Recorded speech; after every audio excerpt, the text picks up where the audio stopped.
Kumusta po Kuya Creepy? Nawa po ay nasa mabuti kayong kalagayan habang binabasa ang aking kwento. Ako nga pala si Ronnie, hindi totoong pangalan. Ang aking kasaysayan po ay nangyari noong ako'y nasa teenager pa lamang. At ito ang aking kwento. Simula pagkabata, naririnig ko na ang mga bulong-bulungan tungkol sa akin. Sabi ng mga tiyuhin ko, lola, lolo at pati ng mga magulang ko, noong ipinanganak ako ay meron akong kasabay na kakaiba. Isang nilalang na hindi nila maipaliwanag.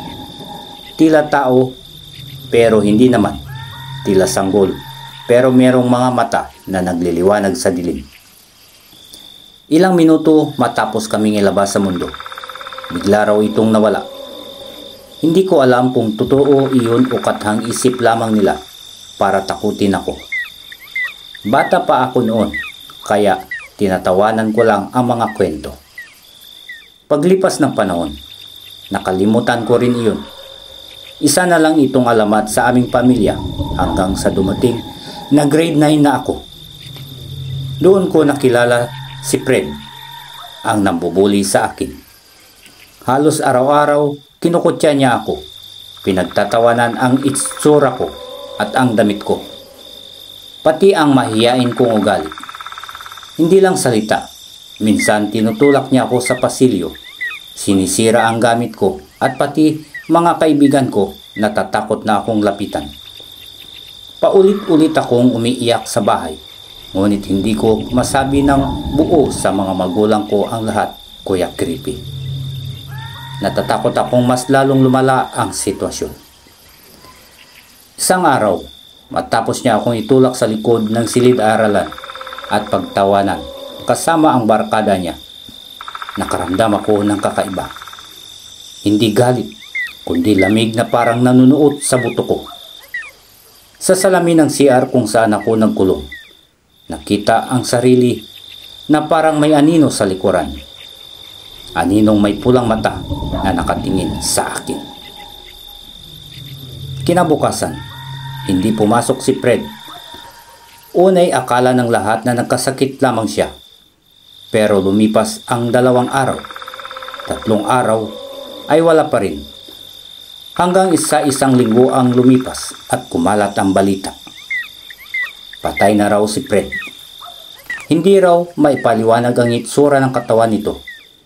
Para bang may umatake dito at nilamon ang kaluluwa. Sabi ng mga nakakita, may nilalang daw sa madilim na iskinita kung saan siya huling nakita. Nilalang na may pulang mata na nagliliwanag sa dilim. Doon ako nakaramdam ng kakaibang kaba. Lahat ng kwento nila tungkol sa kakambal kong halimaw ay biglang nagbalik sa isip ko, Kuya Creepy. Tila naririnig ko pa ang bulong nito sa tinga ko. Hindi kanila pwedeng saktan. Ako na ang bahala sa kanila. Hehehehe. Simula noon, bawat oras na may nagtatangkang manakit o mang-insulto sa akin, nakikita ko sa mga mata nila ang takot. Parang may sumusunod sa kanila hanggang isang gabi sa panaginip ko. Nakita ko siya ng buo. Ang balat ay kulay abo. Ang mga kuko ay mahahaba at matutulis. At ang ngiti nito ay parang punit. Nakaupo siya sa tabi ng kama ko at nakatitig sa akin. Ako ang kapatid mo. Hindi ka nila pwedeng saktan. At tandaan mo, kapag may buwangga sa'yo, akin sila. Pagkagising ko, basa ang kama ko ng dugo. Hindi ko alam kung saan nang galing. Hindi ko rin alam kung paano niya ako natagpuan. Pero simula noon, natigil na ang pangbubuli sa akin. Huwag basta-basta mang-aapi o mangbubuli ng kapwa. Lalo na kung hindi natin lubos na kilala ang taong binubuli natin. Hindi natin alam kung anong pinagdadaanan nila.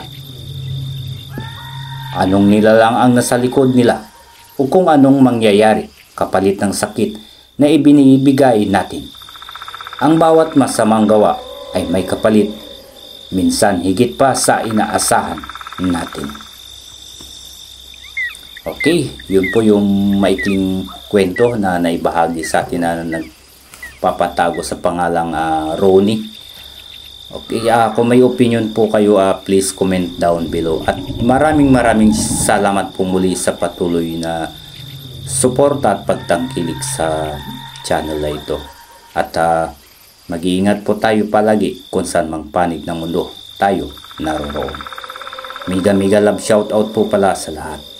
And God bless.